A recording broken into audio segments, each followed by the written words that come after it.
우리가 같이 경건한 마음으로 묵도 드림으로 주일낮 예배를 하나님께 드리겠습니다. 다 같이 묵도하시겠습니다.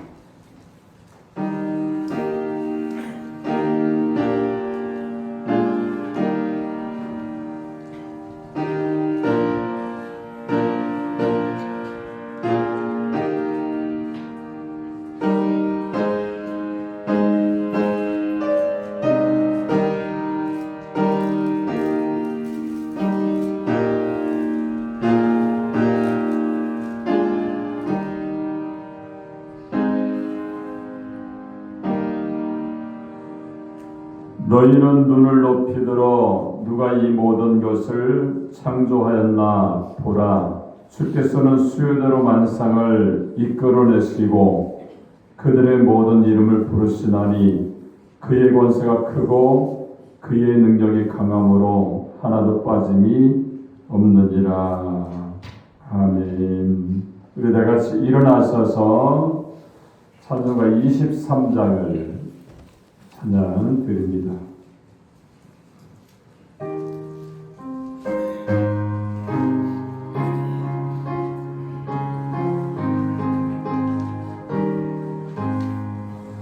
만일 내게 있으면 그의 나가시고 내 그릇 쓰시는 정을 늘 찬송하겠네. 내일 내오신 하나님 날 도와주세요. 그 크신 영광 넓혀 알게 하소서. 내 주의 귀한 이름이 날 위로하시고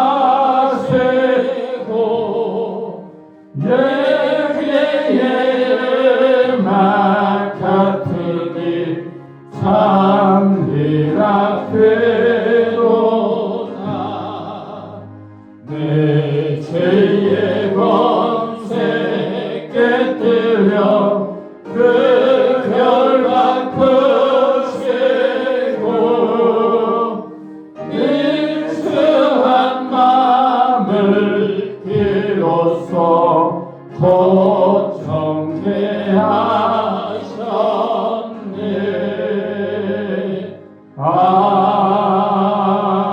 아멘.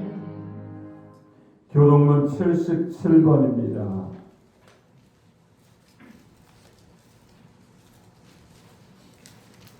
77번 요한복음 3장입니다.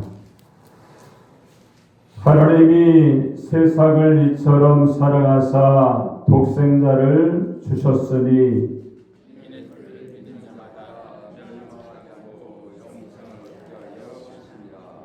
하나님이 그 아들을 세상에 보내신 것은 그로 말미암아 세상이 구원을 받게 하려 하심이라.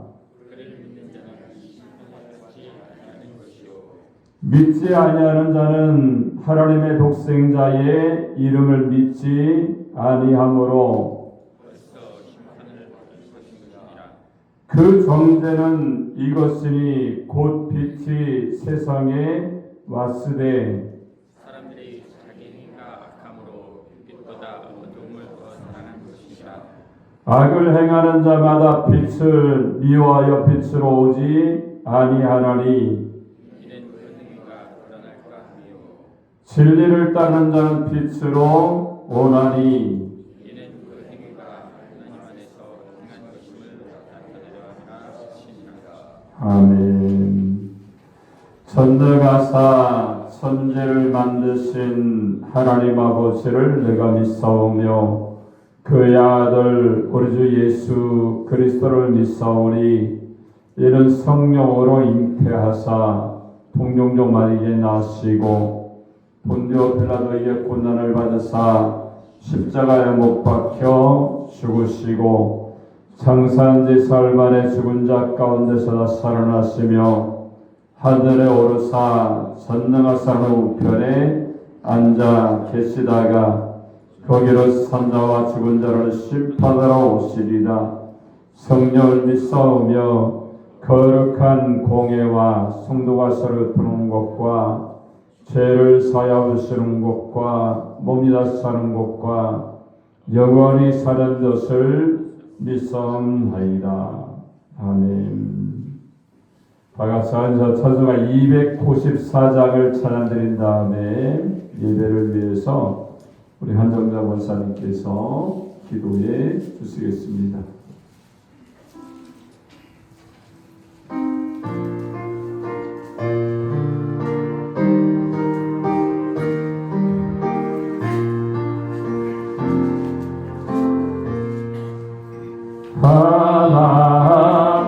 하나님은 내 하늘을 주시는 데까지 세상 사랑 사랑하며 참 사랑이로다. 하나님은 사랑이라 죄악에 빠졌던 우리까지 사랑하며 참 사랑 아닌가. 하나님을 대간하고 멀리 떠나느니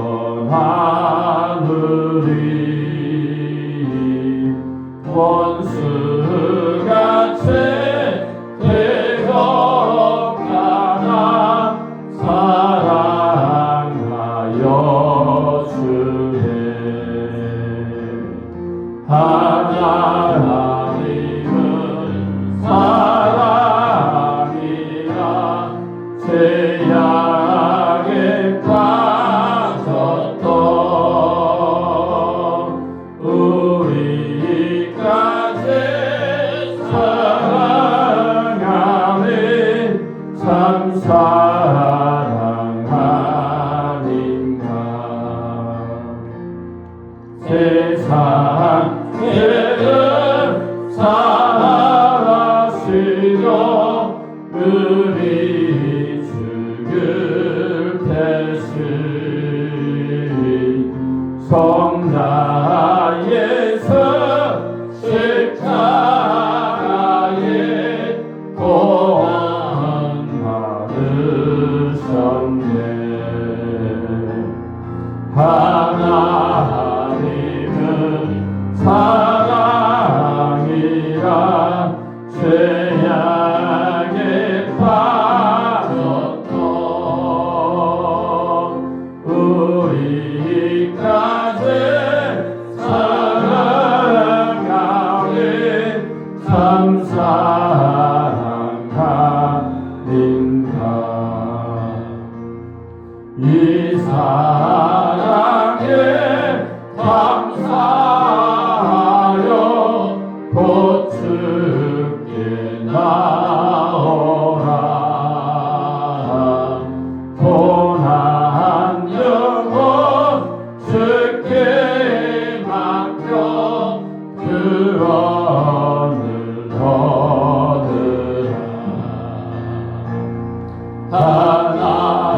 하나님은 사랑이라 죄악에 빠졌던 우리까지 사랑하며 참 사랑 아닌가.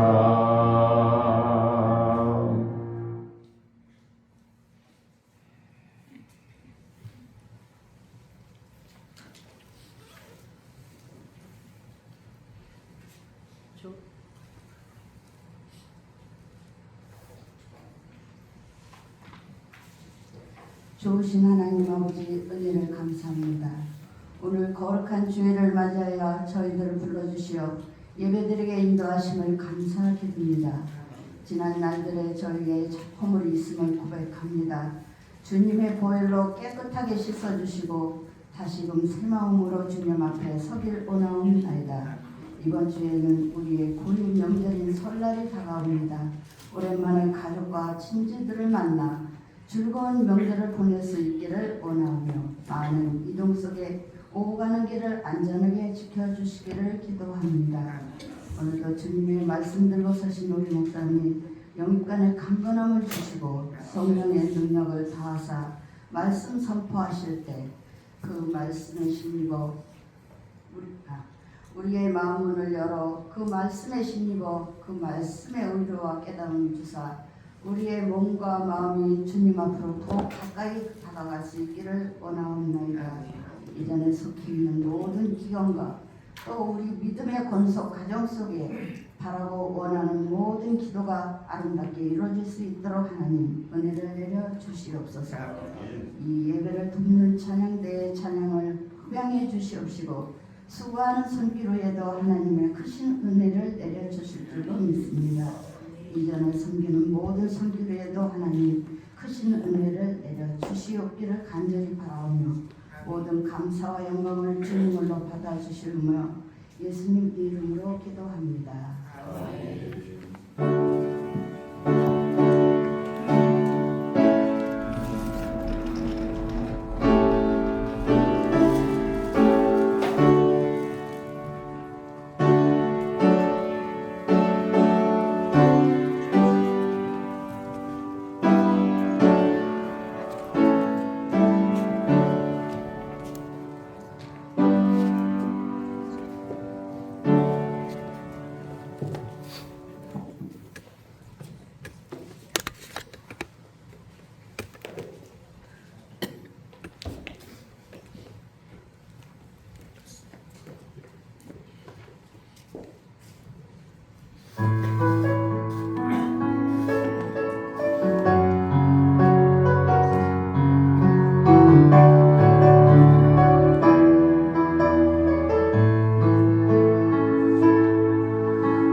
보이자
31절로 마지막 절까지 우리 보도록 하겠습니다.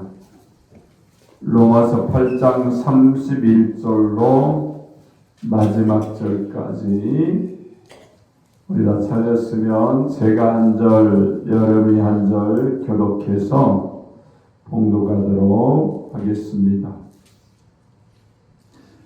그런즉 이 일에 대하여 우리가 무슨 말하리요? 만일 하나님이 우리를 위하시면 누가 우리를 대적하리요?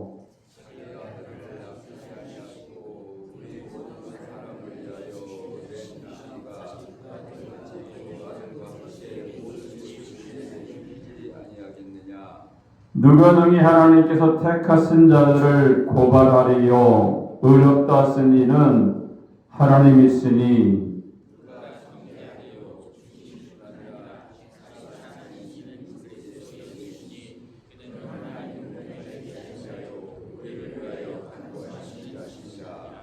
누가 우리를 그리스도의 사랑에서 끊으리요? 환난이나 곤고나 박해나 기근이나 적신이나 위험이나 칼이랴.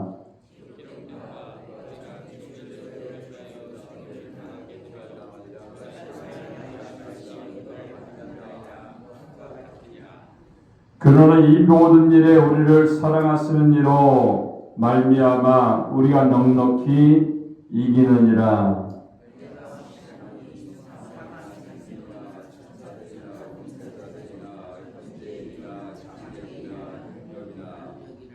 다같이 높음이나 깊음이나 다른 어떤 피조물이라도 우리를 우리 주 그리스도 예수 안에 있는 하나님의 사랑에서 끊을 수 없으리라.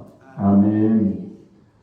오늘 봉독한 로마서 8장 31절로 39절의 말씀을 통해서 하나님이 우리를 위하시면 이라는 제목으로 하나님의 말씀을 선포하겠습니다. 이 말씀을 저희들이 전하고 듣게 될 때에 하나님의 성령이 우리 가운데 임해서 말씀을 통해서 깨닫고 실천하면서 사명 감당하는 하나님의 사람들이 되시기 바랍니다. 우리 한번 옆 사람과 인사하겠습니다. 하나님은 당신을 사랑하십니다. 인사하겠습니다. 다시 한번 인사할까? 하나님이 우리를 위하신답니다. 할렐루야. 하나님이 우리를 위하셔서 독생자 예수님을 우리 가운데 보내주시고 그 예수님의 십자가의 사건을 믿는 자마다 우리에게 구원을 주시는 줄로 믿습니다. 독생자 아들을 주신 하나님이세요. 독생자 아들을 아낌없이 우리에게 주신 그 하나님께서 우리를 위해서 무엇을 아끼겠습니까? 우리를 위하시기 때문에 우리 하나님의 자녀가 된 것이고요, 천국의 백성이 되는 것이고 하나님의 일꾼으로 쓰임받는 아름다운 하나님의 일꾼이 되는 줄로 믿습니다. 오늘 우리에게 하나님께서 우리를 위하시면 우리에게 귀한 말씀으로 어떠한 일이 있는지 우리에게 말씀을 하고 있죠. 먼저 31절에 보니까 당할 자가 없게 만들어 주신다 이렇게 말씀하고 있고요. 두 번째는 33절에 보니까 정죄할 수가 없다 이렇게 말씀합니다. 그리고 세 번째는요, 35절에 보니까 하나님과의 관계에서 끊을 수가 없다 이렇게 말씀했고, 그리고 마지막으로 37절에 보니까 이기고도 남는 하나님의 사람으로 우리가 쓰임받는 하나님의 일꾼이 되는 줄로 믿습니다. 하나님께서 우리를 위하시는 줄로 믿습니다. 얼마나 위하십니까? 독생자 예수 그리스도를 십자가에 달려 돌아가게 하시고요, 그 은혜로 우리가 구원받는 하나님 백성으로 만들어 주시는 줄로 믿습니다. 그럼 그 하나님이요, 우리를 위하시면 당할 자가 없도록 하나님이 우리에게 은혜를 허락해 주시는 줄로 믿습니다.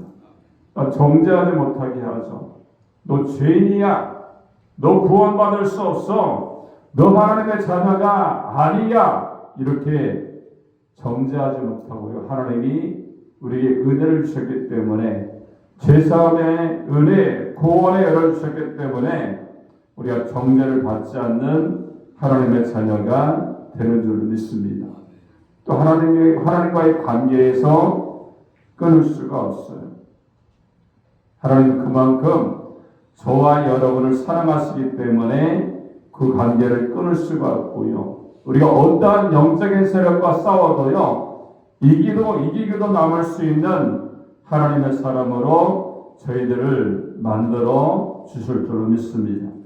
그럼 지금부터 이 본문의 말씀을 우리가 한 가지 살펴보면서 그 말씀을 우리가 순종하기 원하는데, 먼저 31절에 보니까 첫 번째는요, 당할 자가 없도록 만들어 주신다 이렇게 말씀하고 있죠. 31절 한번 읽겠습니다. 시작.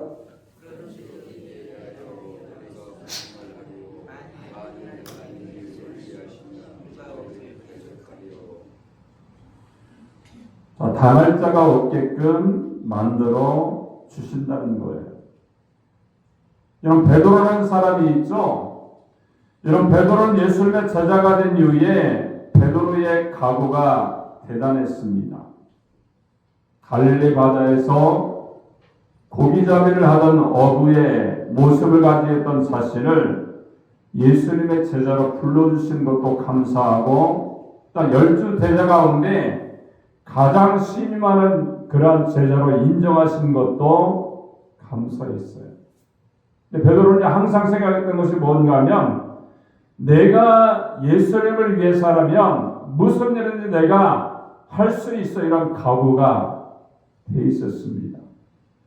성경을 보니까요, 베드로가 늘 하는 말이, 하나님, 나는 당신을 위해서 목숨을 바칠 각오가 되어 있습니다. 이러한 말들을요 수시로 표현합니다. 다른 제자들이 다 나를 버려도 저는 버리지 않겠습니다.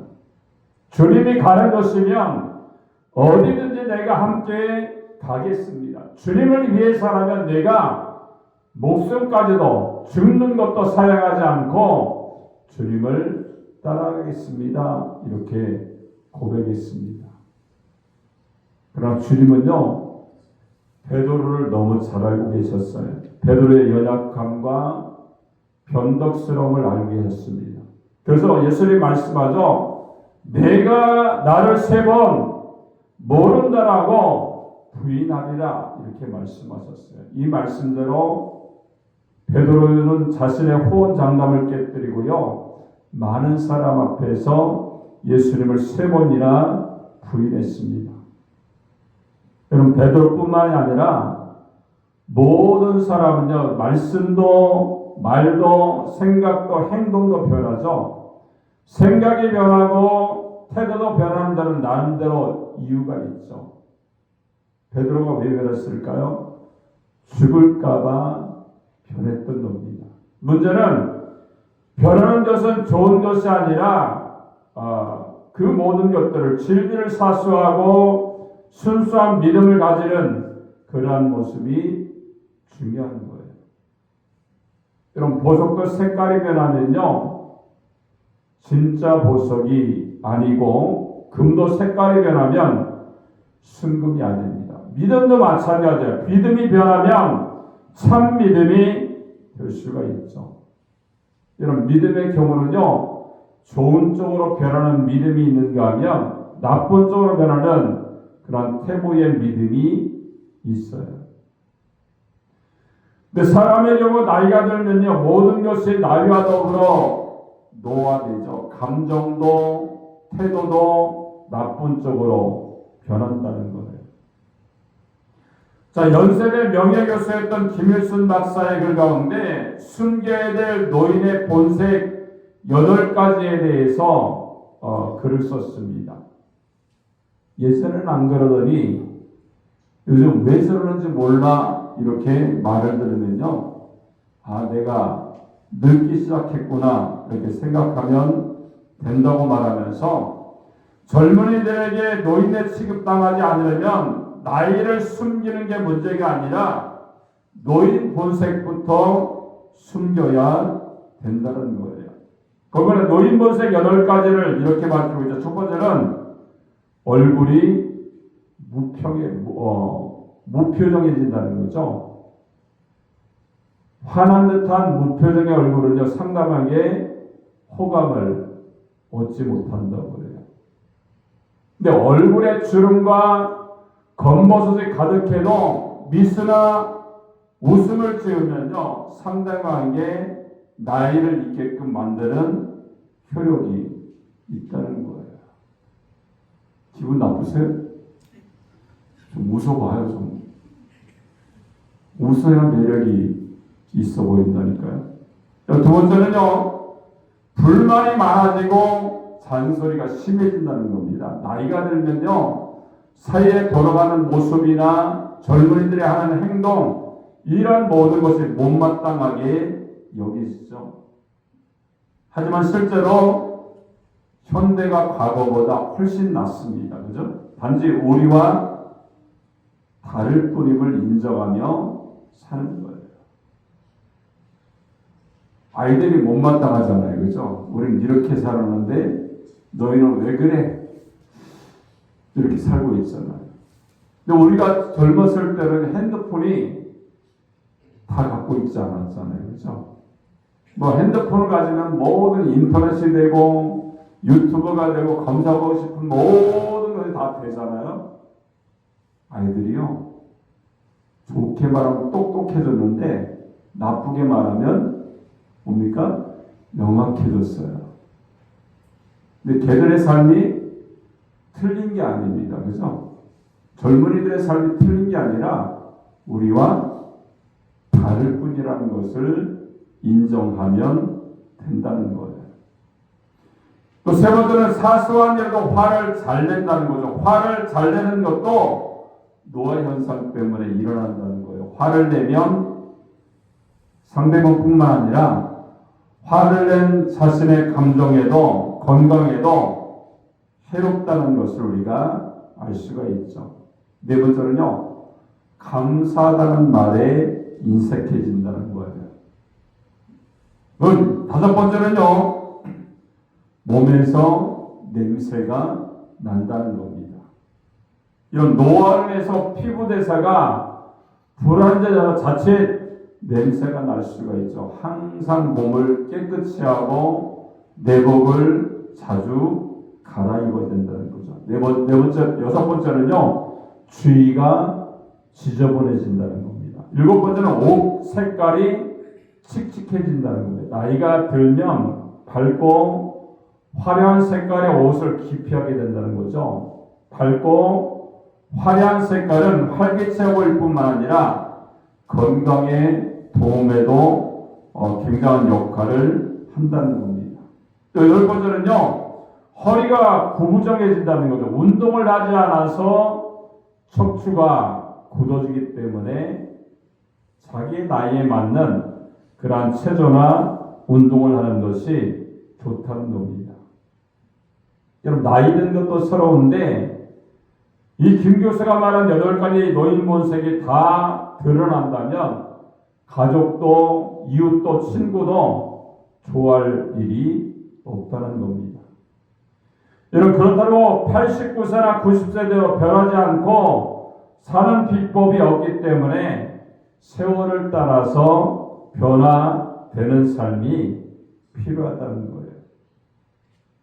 여러분, 예수님은요, 베드로 자신도 가늠하지 못했던 베드로의 속내를 정확하게 알고 계셨습니다. 그러나 영원히 변하지 않는 한 분이 계시죠. 바로 예수님입니다.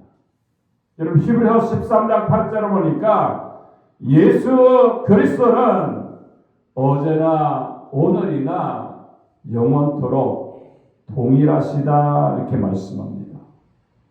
인심도 변하죠. 산도 강도 바다도 변하지만 예수님은 영원히 동일하시다는 것을 우리에게 말씀을 하고 있습니다. 여러분, 사도 바울이 좋은 신앙을 갖고 있었죠. 주님이 내 곁에 계신다는 신앙이 있었어요.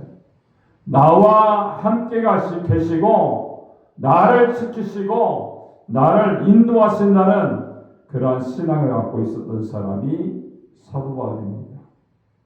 또는 이 본문을 말씀을 통해서요, 사도 바울은 이렇게 말해요. 하나님께서 우리를 위하시면 어떠한 일이 일어나는가에 대해서 우리에게 말씀을 하고 있죠. 31절을 보니까 누가 우리를 대적하리요 이렇게 말씀하죠. 당할 자가 없다라고 말씀하고 있는 겁니다. 여러분, 본래 여호수아는요 사관학교 출신이 아닙니다. 출애굽할 때부터 모세의 수행비서처럼 동행했던 그런 사람이에요. 그리고 모세가 죽고 난 뒤에 이스라엘 민족을 가나안 땅까지 인도할 책임을 맡고 가나안을 점령했던 사람이 바로 여호수아입니다. 그런요 가나안까지 점령하기까지 수많은 전쟁을 치렀습니다. 그때마다 승리했죠. 승리의 비결이 무엇입니까? 하나님이 함께 하셨다는 말이에요. 하나님이 내 편이 되어주시기 때문에 내가 전쟁에 승리할 수가 있었다 이렇게 말씀합니다. 이런 여호수아 1장 9절을 보니까 내가 어디로 가든지 내 하나님 여호와께서 너와 함께 하느니라 이렇게 말씀합니다. 여러분, 여호수아가 여리고성을 점령할 때에도 하나님이 하라는 말씀대로 했을 뿐입니다. 하루 한 바퀴씩 성을 돌게 되죠. 그리고 마지막 7째 된 날에는 7바퀴를 돌았습니다. 근데 성이 무너진 것이에요. 이런 여호수아의 머리에서 나온 전략이 아닙니다. 만약에 여호수아가 그러한 전략을 짰다면 천번 만번 성 주위를 돌아 무너지지 않았을 거예요. 근데 하나님이 여호수아와 함께 해주셨기 때문에 당할 자가 없게끔 만들어 주신 줄로 믿습니다. 모세도 그랬죠. 사무엘도 다윗도 그랬습니다. 하나님이 함께 하시고 한편이 되시면 당할 자가 없도록 하나님이 만들어 주시는 줄로 믿습니다. 영 다윗도요 하나님과 함께 싸운다는 그러한 마음이 있었기 때문에 골리앗과 맞서서 승리할 수가 있었습니다. 나도 모세처럼 여호수아처럼 사무엘처럼 기도원처럼 또한 다윗처럼 승리할 수 있는데 하나님이 우리와 함께 하실 때에 승리의 영광을 맛보는 하나님의 사람이 되는 줄로 믿습니다. 자, 두 번째는 33절에 보니까 정죄할 수가 없다 이렇게 말씀하죠. 33절 읽겠습니다. 시작.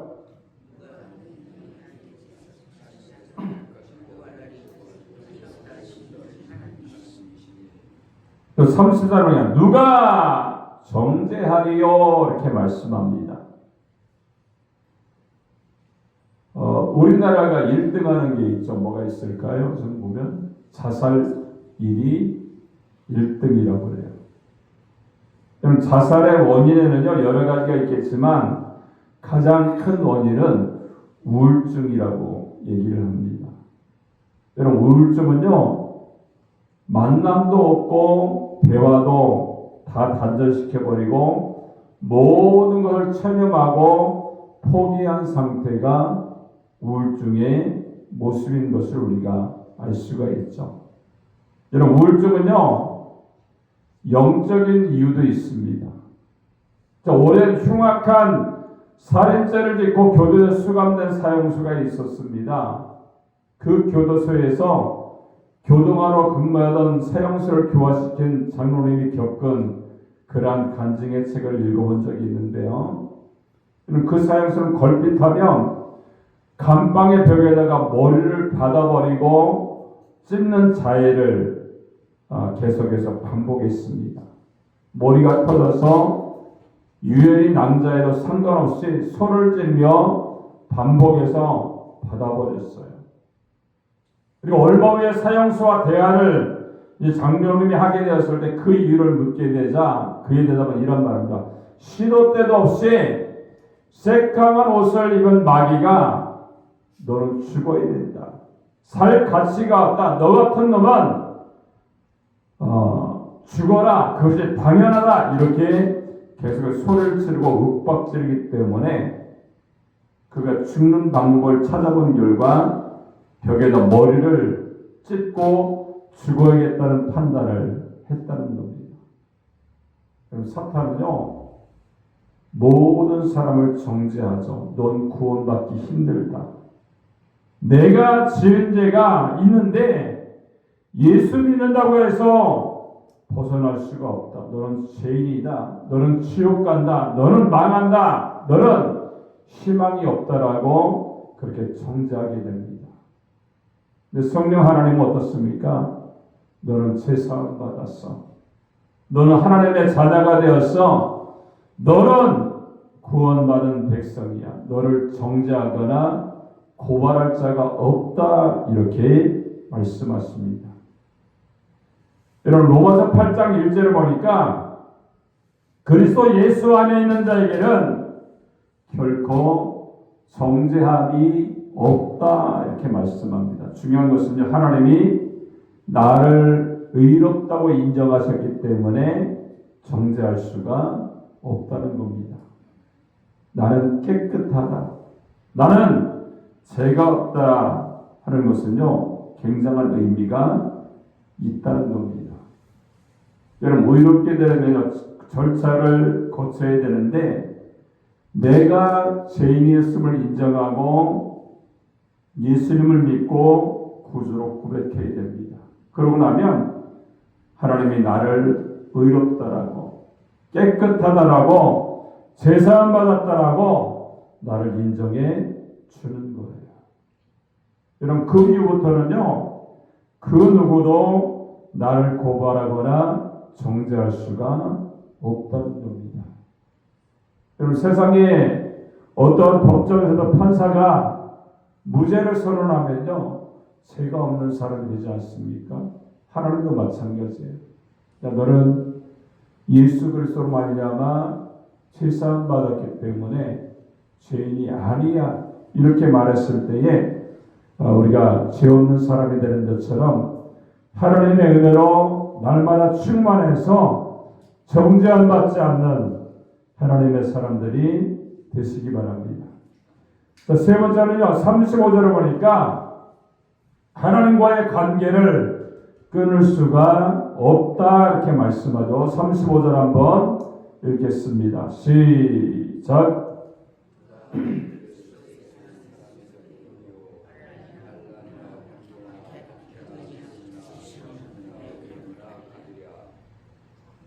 여러분, 세상에는 가나다란 설사줄이 있고 볏짚으로 만든 새끼줄이 있습니다. 나일론으로 만든 밧줄이 있고 철로 만든 쇠사슬 등 여러 종류의 줄이 있죠.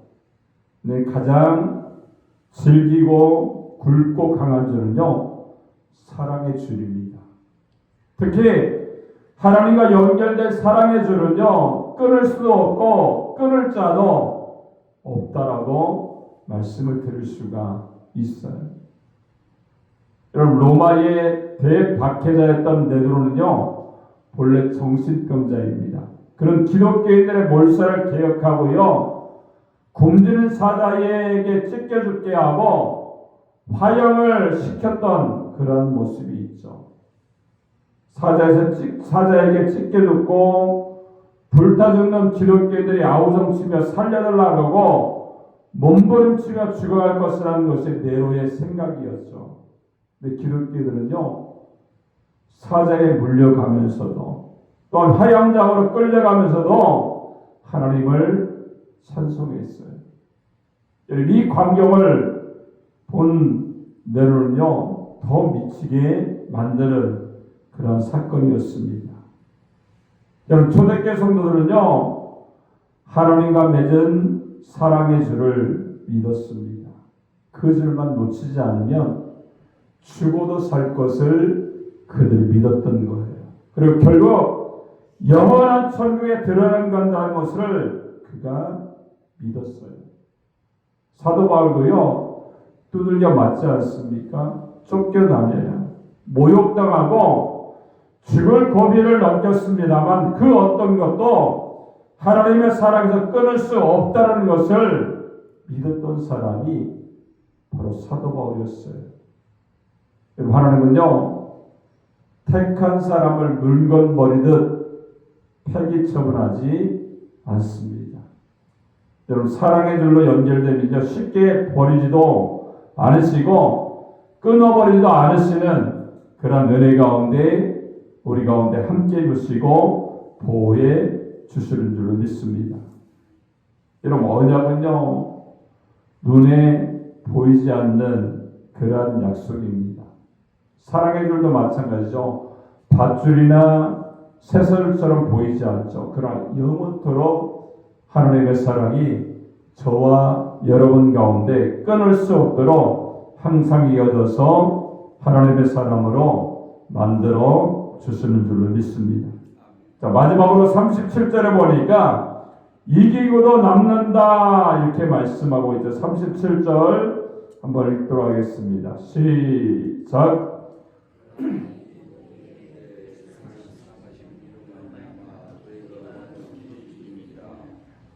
이 한 구절의 말씀을 통해서 두 가지 낱말을 주목해 볼 수가 있죠. 모든 일, 즉 인간이 겪을 수 있는 모든 일을 말하고 있어요. 여러분, 예수 믿는 사람들이 가까이서는 안 되는 단어들이 있죠. 절망, 좌절, 포기, 패배, 죽음이라는 것들입니다. 여러분, 예수님은 모든 것을 지으시고 다스리기 때문에 그러한 것들을 반전시켜 주시는 능력을 주님께서 갖고 계시는 줄로 믿습니다. 근데 또 한 가지 말씀은 뭡니까? 넉넉히 이긴다는 그런 말의 내용입니다. 이 말씀은 뭡니까? 이기고도 남는다는 그런 뜻을 가지고 있어요. 여러분, 다른 성경 RSV에서는요, 우리는 승리자 이상이다 이렇게 번역하고 있죠. 여러분, 국가 경제도요, 넉넉한 것이 좋습니다. 사업도 이윤을 남기는 일이 있어야 되고요. 신앙도 넉넉한 것이 좋고 사람의 마음도 정신도 여유가 있는 것이 좋습니다. 요즘에는 모유 대신에 우유를 먹습니다만 예전엔 우유가 없던 시절은요, 모유가 모자라면 배고픈 아이가 계속 보채고 칭얼대고 잠도 자지 못하는 모습을 볼 수가 있죠.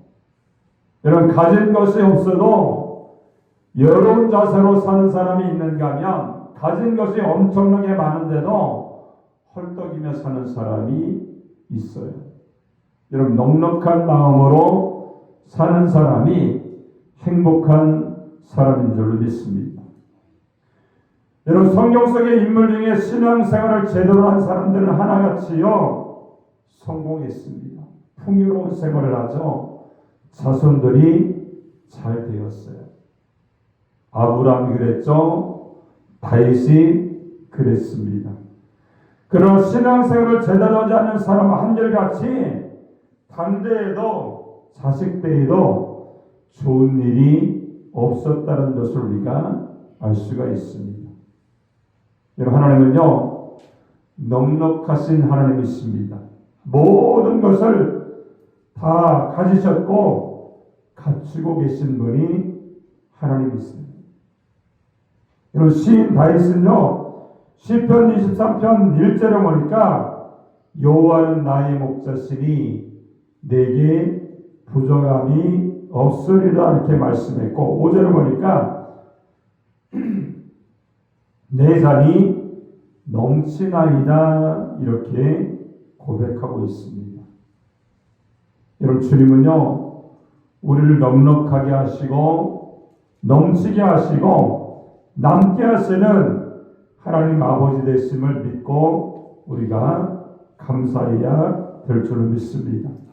오늘 본문에 보니까 하나님이 나를 위하시면 당할 자가 없고요, 정죄할 자가 없고 끊을 수가 없고 넉넉히 이기는 그런 은혜의 삶을 우리가 살게 될 줄로 믿습니다. 그 하나님의 은혜 가운데 날마다 주님의 능력으로 살게 되어서서 구원의 은혜를 찬양하고 나와 함께 하심을 찬양하고 천국을 준비하신 하나님을 찬양하며 나가는 그런 믿음의 승리자가 되시기 바랍니다. 기도하겠습니다.